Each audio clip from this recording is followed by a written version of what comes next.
He thought the worst part was losing money. He was wrong. It was losing trust. For 18 years, Thomas worked double shifts, skipped vacations, and sold his truck all to fund his only son's dream of going to college. He thought his reward would be pride. Instead, it was seeing his own face used in a crypto scam ad, claiming he was a billionaire investor who abandoned his family for Bitcoin. If you find value in real stories told with clarity and truth, make sure to subscribe to stay informed with real father stories. Thomas Rivers wasn't rich. He wasn't educated past high school. And he certainly wasn't the kind of man who cared about fame, finance, or futuristic trends. But he loved his son more than life itself. That's why, when little Jordan said he wanted to become an engineer, then later, a software developer, then a blockchain entrepreneur, Thomas didn't blink. He just started working overtime, as a factory foreman during the day, as a janitor in the evenings. On weekends, he fixed tractors for local farmers. In winters, he drove snow plows. He sold his old Ford truck, the only thing left from his own father. He skipped meals to stretch tuition payments. He even refinanced their home when Jordan got into a competitive international program overseas. No debt is too big, Thomas would say, wiping sweat from his brow. If it buys my boy's future. Jordan wasn't ungrateful, not at first. He called weekly, sent photos, thanked his dad often. But as his classes turned into internships, and internships turned into investor meetings, and meetings turned into buzzwords, Thomas couldn't understand. The phone rang less. And when it did, Jordan's voice sounded distant, polished, as if he were speaking on a TED stage, not to the man who packed his lunch for 15 years. "Dad, I'm pitching something big," he said once, like, life-changing big. "I'll call you after launch." That was the last call Thomas received for almost 6 months. He assumed his son was busy, building an empire, being great. Then, the messages came. It was a cold Tuesday morning when the first text arrived. Thomas was sitting in his truck, sipping black coffee from a cracked thermos, waiting for the foreman to unlock the warehouse gates. His phone buzzed once. "This you?" The message read. Attached was a blurry screenshot, a banner ad on some crypto website.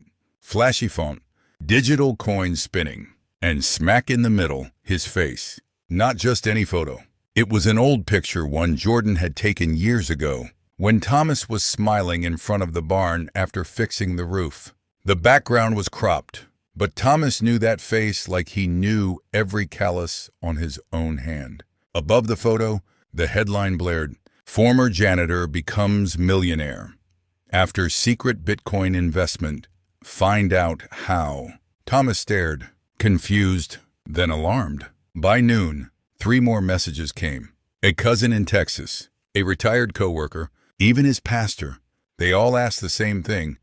"You rich now?" Some were joking, others suspicious. By the end of the day, Thomas had over a dozen screenshots, different ads, same image. Sometimes his face had been edited into a suit. Other times, he was labeled blockchain genius from small-town America. He felt sick. He'd never owned cryptocurrency, never even used PayPal. And yet, strangers on the internet were being lured by his smile into fake investments. That night, he opened his laptop, Googled himself, and there it was. The Thomas Rivers Method. How a single father turned $600 into $4 million. Click here to learn the shocking truth before banks shut it down. He clicked 1, redirected. Broken link, gone. Scam sites, pop-ups, dead ends. Then he saw a comment on one post. "This is all linked to a crypto startup run by Jordan Rivers. Seems like he used his dad's photo as bait." Thomas froze. His fingers hovered over the keyboard. He reread the comment. Once, twice, a third time. Then he shut the laptop slowly, as if the truth might explode if he moved too fast. He sat in the dark for hours, not because he didn't understand what it meant, but because, deep down, he did.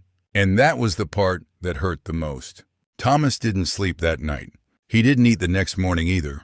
By 8 a.m., he had made a pot of coffee and opened his phone, fingers trembling more from dread than caffeine. Jordan Rivers, last seen 3 weeks ago. Thomas stared at the screen. He tapped call. It rang. Once, twice, then straight to voicemail. He tried again and again.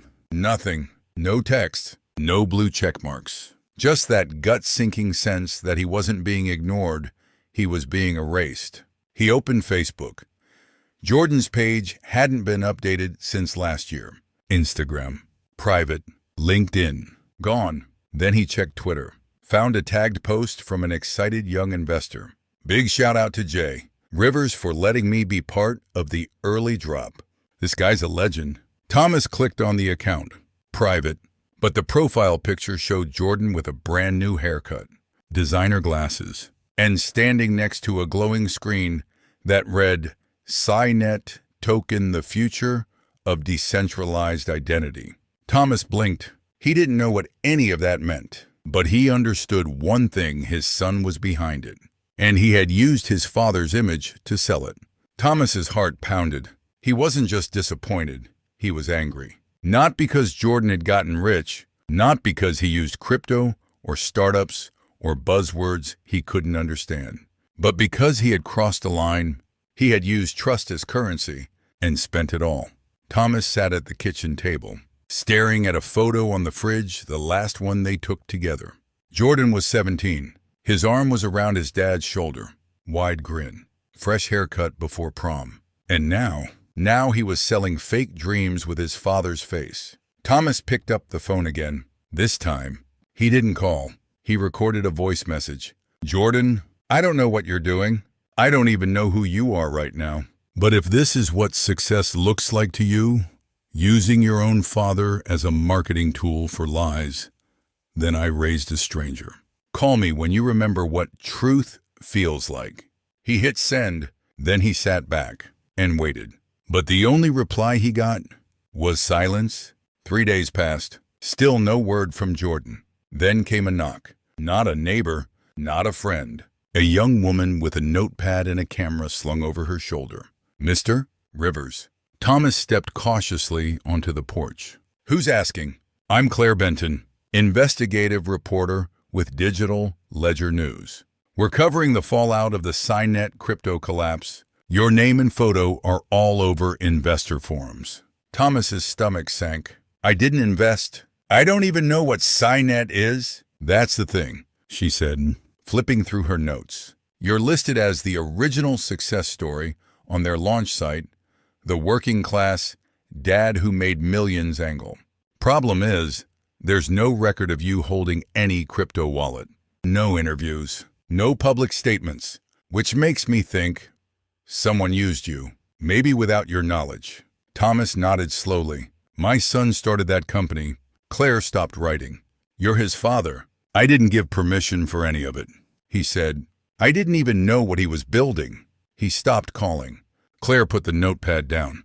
Her tone softened.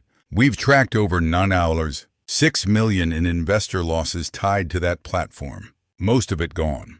Transferred through mixers, washed in NFTs. Your face gave it credibility." Thomas sat down heavily on the porch step. He didn't cry, didn't speak, just stared into the yard. Dry leaves, dancing in the wind. "I'm not saying your son's guilty," Claire added, "but people are angry. Some think you were part of it. There are Reddit threads calling you a boomer fraud. Others say you were just a pawn." Thomas looked up, jaw clenched. "I gave everything I had to raise him. I bled for that boy. And now strangers are calling me a con artist." Claire nodded. "That's why I'm here. To tell the real story." But Thomas didn't want a story. He wanted a phone call, a conversation, a reason. Instead, he gave her a quote, one that would go viral within hours. "If he used my face to make millions, he can use his voice to apologize. That's all I want. A damn apology." By nightfall, the story was everywhere. Twitter, Telegram, TikTok, and still nothing from Jordan. It came just after midnight. The ringtone startled Thomas awake. He scrambled for his phone, eyes blurry, heart racing. Jordan, unknown number.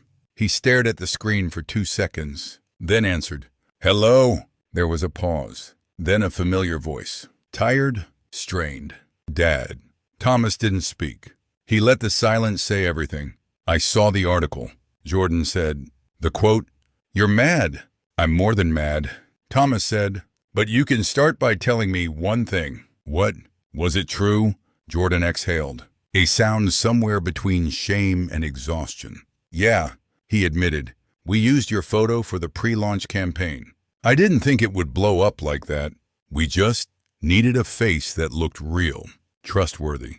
Thomas gritted his teeth. "You mean my face? I didn't think you'd ever see it."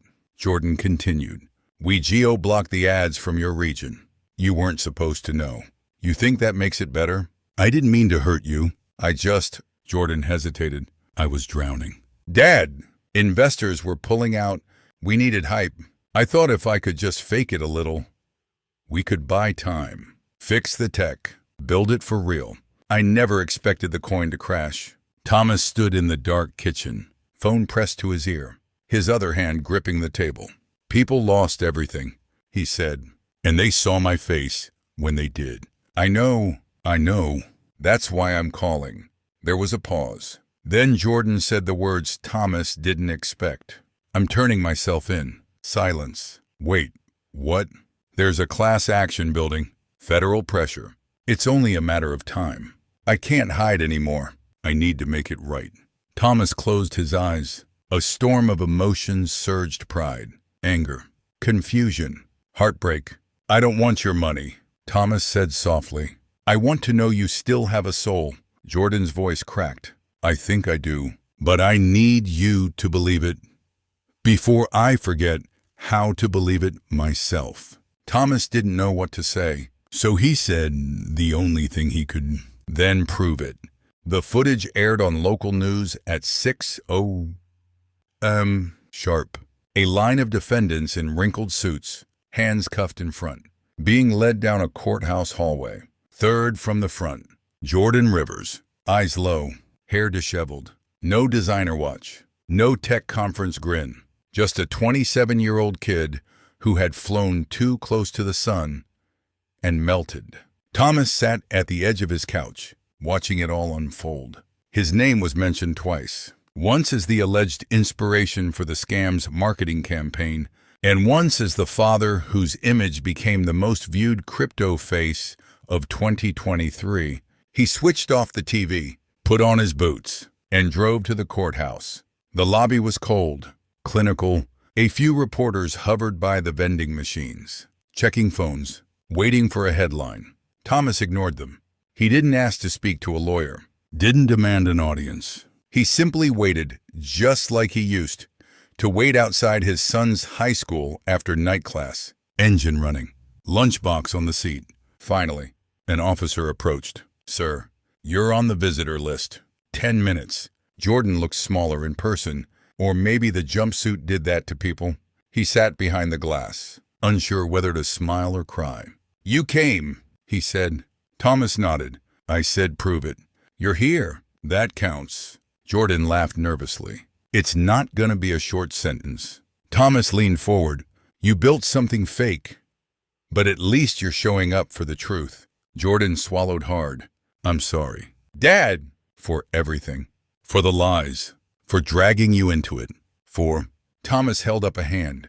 "You made a mess, but if you're man enough to sit in it, you're man enough to come out better." Jordan's voice trembled. "I don't deserve you." Thomas gave a quiet smile. "I didn't bleed so you'd be perfect. I bled so you'd remember what honesty looks like when everything else collapses." 10 minutes passed too fast. As the guard signaled the end, Jordan pressed his hand against the glass. "Will you come back?" Thomas looked him in the eyes. "I never really left." "Son, you did." And with that, he stood, but this time, he didn't feel like he was walking away from a criminal. He was walking toward a second chance. The house was quiet again. No reporters, no flashing screens, no calls from investors or neighbors. Just Thomas, his old tools, and the hum of the fridge, the same one he bought when Jordan was in middle school. He'd returned to work part-time at the machine shop, mostly for routine, for noise, for something to do that didn't involve headlines or shame. But he still checked the mailbox every day, even when he told himself he didn't care. One morning, a plain white envelope came. No return address, just his name, handwritten, slightly smudged, inside a letter. Dad, if you're reading this, it means I finally did what I said I'd do. I walked into that courthouse not just to answer for the coin, but for the person I became trying to build it. You were the first investor in my life. You didn't give me capital, you gave me courage. And I used it to chase something shallow. I wanted people to trust my product. So I stole the face of the one man I should have protected. There's no fixing that, but I've written it all down the code. The flaws, the full paper trail. I gave it to the investigators. Maybe, just maybe, someone will learn from it.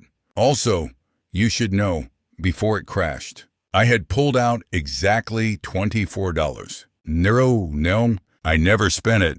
I opened an account in your name. Bank slip enclosed. It's yours. To replace what I took from your reputation, it's not enough, but it's a start. I don't know how long I'll be in here, but when I get out, if you'll have me, I'd like to come home. Not as the prodigy, not as the crypto genius, just as your son, Love, Jordan. Thomas folded the letter slowly. He didn't cry, not yet. Instead, he walked over to the old drawer in the kitchen, pulled it open, moved aside some receipts and an old flashlight, and placed the letter next to another one. A letter he had written to Jordan years ago, but never mailed. 2 letters, 2 broken men, trying to speak when words were too late, and yet somehow right on time. Autumn came early that year. The leaves turned gold before September even ended, as if nature itself was in a rush to change. Thomas sat on the bench beneath the old oak tree at Crestview Park. It was the same spot where he used to bring Jordan as a boy peanut butter sandwiches, toy trucks, and that one cheap kite that never flew quite right. Now the bench creaked under his weight and his thoughts. In his hand, a folded note, the last one. It had arrived that morning. Release scheduled, October 2nd. I'll be there at the park. Quarter P. Maître. If you don't come, I'll understand. He'd read it 4 times. Now it was nearly 4:05. He looked up. Nothing. Just the breeze. A jogger passing. A mother chasing her toddler near the pond. Thomas reached into his coat pocket, pulled out something small, a dog tag. Jordan's old Army-style tag from when he insisted on being a soldier at 8 years old. He'd kept it all these years. He closed his eyes. Then footsteps. Slow, hesitant. He opened them. Turned. It was him. Jordan stood a few feet away. Thinner than Thomas remembered. Face older than his years. Eyes holding a weight few men could name. They stared at each other. For a second, then 5. Then longer. Thomas rose. No speeches. No dramatic lines. No swelling music. Just 2 arms opening and the soft sound of a hug breaking 20 years of noise. They stood like that for a long time. The park kept moving around them. But in their circle, time slowed. Jordan spoke first, barely a whisper. I'm sorry I made you small to feel big. Thomas nodded, his hand on the back of his son's head. And I'm sorry I stayed quiet. When you needed truth more than love. They sat together for minutes, maybe hours, talking, laughing, saying the words they used to avoid. At one point, Jordan pulled out a notebook, pages filled with scribbles. It's a new idea, he said. Not crypto, not profit first, just purpose. He looked up. This time, it starts with your name. Thomas didn't smile, not fully, but something in his eyes lit up like an old engine that still had one last run left. He placed the dog tag in his son's hand. Make it worth something, he said. The leaves fell quietly around them. The bench beneath the tree held 2 men no longer broken, just open. A father and son, no longer fighting to be seen, just finally seeing each other. If this story moved you or opened your eyes, don't forget to hit like, leave a comment, and share this report with someone who needs to see it. Subscribe for more real stories that stay with you only at Real Father Stories.